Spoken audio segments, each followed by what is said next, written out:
this man. Yeah. So anyway, yeah. So I wore biking shorts every day because I wasn't used to biking before, so I didn't want to get shaved.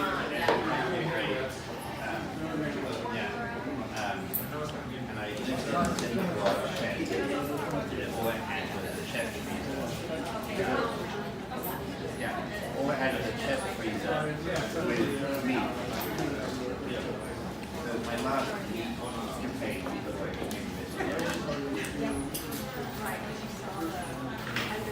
No, I just got so sick of eating.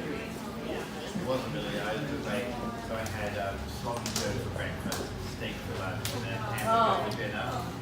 So, yeah, so I was eating like 3.5 pounds of meat because there was nothing else to eat. But we bailed 13.5 pounds of custom hay. Quite a lot of hay. No, I was in England. No, this was like, people do summer internships at a law firm. I went and did. I worked on a ranch. Yeah, it was an adventure. Actually, the university paid for it. There was like this really interesting thing in the summer. So yeah, I don't know why. Everyone was amazed that I got paid to do this. No, I got paid to do the job, but also paid for have the summer that wasn't in a law firm. But at the end, there was the rodeo. And in the bar, like I said, where the rodeo was, the bar was divided between, it sounds like a bad joke, like a Will Ferrell movie, but divided between the people who drank Budweiser and the people who drank Coors. Yeah. And so when I got to the bar, I had to decide which was. Yeah. Well, because I like. I did request a Guinness, David, and they were like, yeah. But like, if you're used to drinking English beer, like American beer is very, very weak. So like, yeah. And everyone was very religious community, and the church was in a defunct car dealership, but the rodeo was amazing. The reason I'm just thinking of it, like, I found all these slides from my time there, and I just they're on my phone. I got them at Camera Works. I brought them in, and they turned them into images. So I have all the images on the road. I just saw like the first time. Yeah. I could go back and it'd be really interesting. Your next project, reading. What do you think it costs? Yeah, I don't know.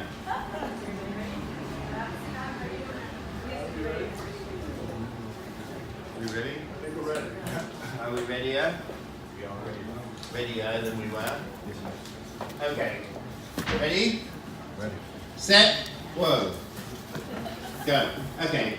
My name is Jared Blumenfeld. I'm the Secretary of the California Environmental Protection Agency. I'm in my 3rd week of the job, and this is my first press conference here, so I'm very excited to be at New York Nails. I actually spend a lot of time in nail salons with my daughter and my wife. That will come later. I first want to thank Van and Tret. Van, Tret, come on up. They are the reason that we're here, and thank you so much for allowing us to come to your nail salon. They're going to speak in a minute, but I did want to thank them for, it takes a lot to have the media come in, and we're excited to be here today. So why are we here today?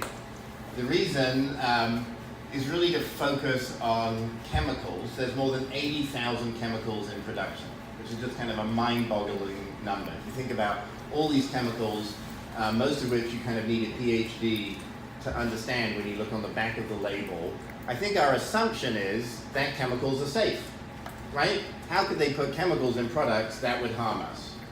So that's the assumption. Unfortunately, that assumption is wrong. The reason it's wrong is the chemical industry is very powerful. They don't want to be regulated.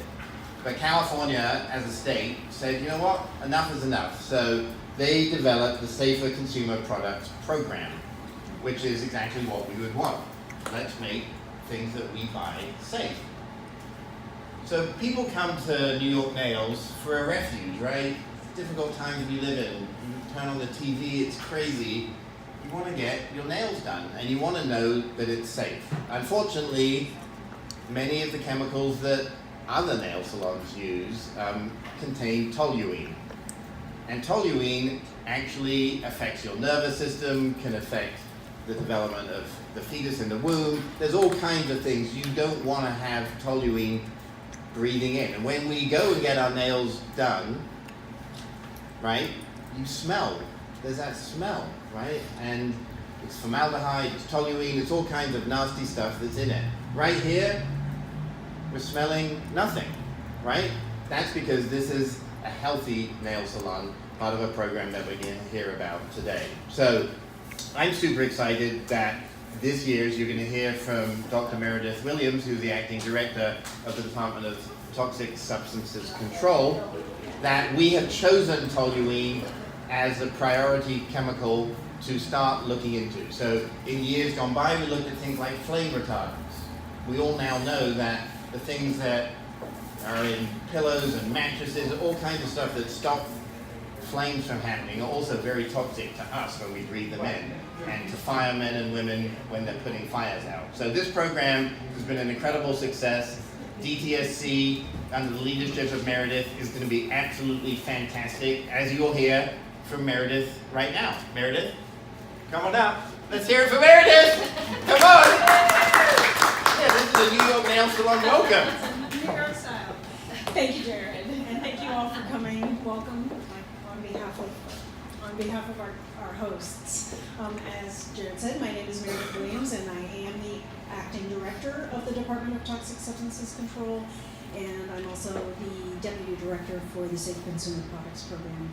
And we are here today to announce our proposal to list nail products with toluene as our next priority product. And when we do that, what we're trying to do is make products safer and make products that have that function that everybody thinks. When somebody goes to a store and buys something off the shelf, they think it's safe. They think government has protected them, but that's not always the case. And toluene is a good example of a product where a problem ingredient has been around for a while, but it's still in the product. In fact, toluene is one of what we call the toxic trio of chemicals. And so it's been well known. They were labeled as problems in nail products years ago. And it's a solvent, and there are alternative solvents in a lot of nail products, but it can be very toxic to people who breathe those fumes, and that's especially problematic for nail salon workers. They breathe these fumes for hours and hours every day, day in and day out, over a number of years, and that could be very harmful, and especially in conditions where there's not adequate ventilation, and they might not have masks or gloves or other protective equipment. The chemicals that are in these products are especially problematic. And as Secretary Blumenfeld mentioned, we're here because it is a healthy nail salon program, and you're going to hear more about that later. Why is toluene a problem? First of all, it's associated with damage to the nervous system, and it can be a respiratory irritant. It has a number of health problems, and it can also be a developmental toxin. And that's especially problematic for nail salon workers. Many nail salon workers are women of childbearing age. And so the chemical's not only harmful to them, it's harmful to their children, potentially. And so we really need to take those extra steps to protect them. Especially because a lot of nail salon workers, English isn't their first language, they may be of Vietnamese descent perhaps, and may not have the information they need to keep themselves safe. So today's announcement is the result of extensive research. We've been looking at this, at a number of chemicals in nail salons for more than 2 years. We've had a lot of conversations with researchers, with manufacturers, with groups like the Healthy Nail Salon Collaborative that's here today, to really understand the different product ingredients and really focus in on this one. That said, it's not the only chemical that could be problematic in nail salons, and we are going to continue to look at other possible sources of harm from nail salon products. So when we take this step to propose a priority product, what we're doing is we're beginning this process of asking manufacturers to look for safer alternatives. And we ask them to do that in a very comprehensive way.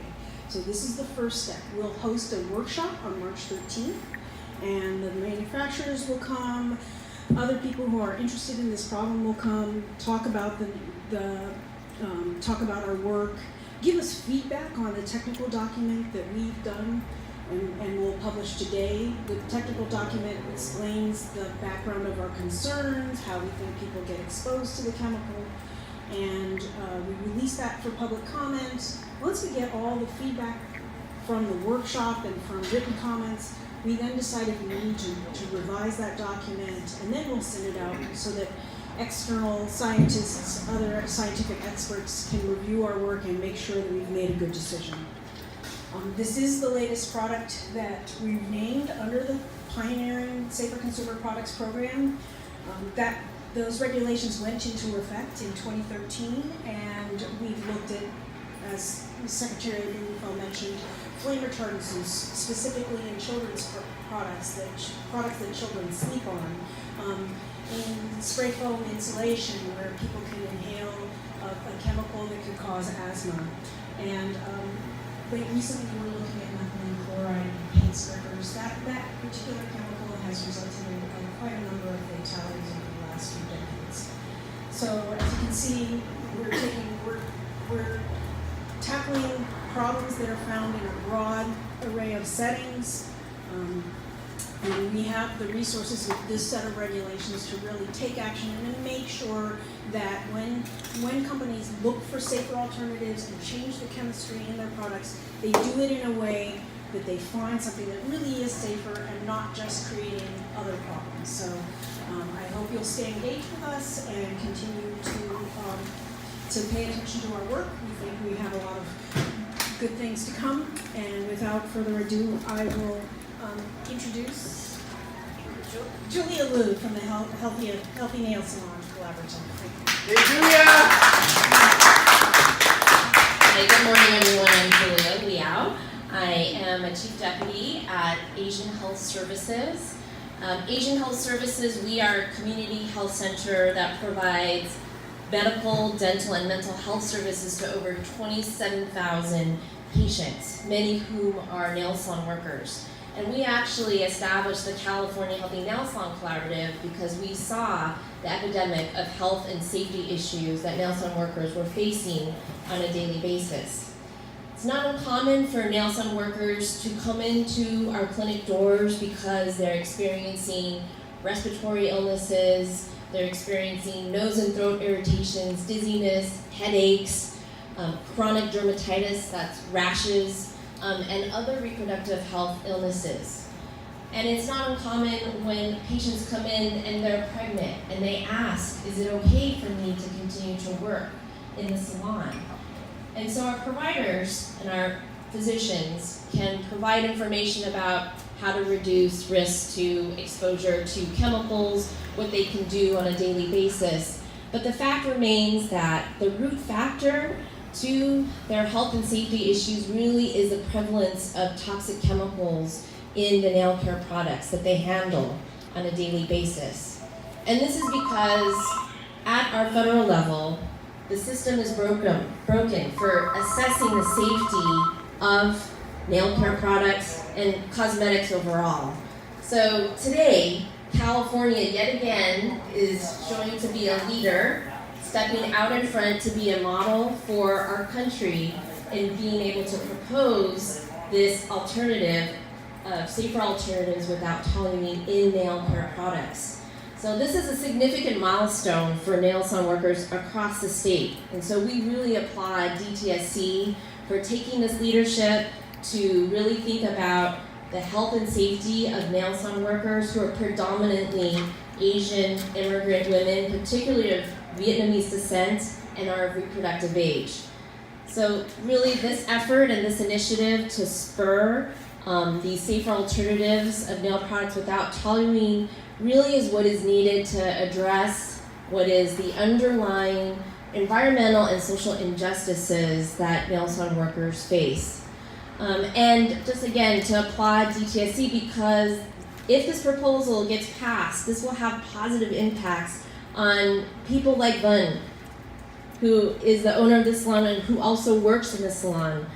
She works alongside her workers every single day. And if this passes, then she'll be able to have the opportunity and actually the ability to make her salon even healthier. And so that her workers are no longer the canaries in the coal mine. And one more thing I wanted to say is that to thank DTSC again, because really this proposal comes at a time when nail salon workers are really facing assaults to their healthcare rights, to their immigrant rights. So we really thank DTSC for actually acknowledging their contributions to this society, to our culture, and to our economy, and that bottom line that their health matters. Thank you.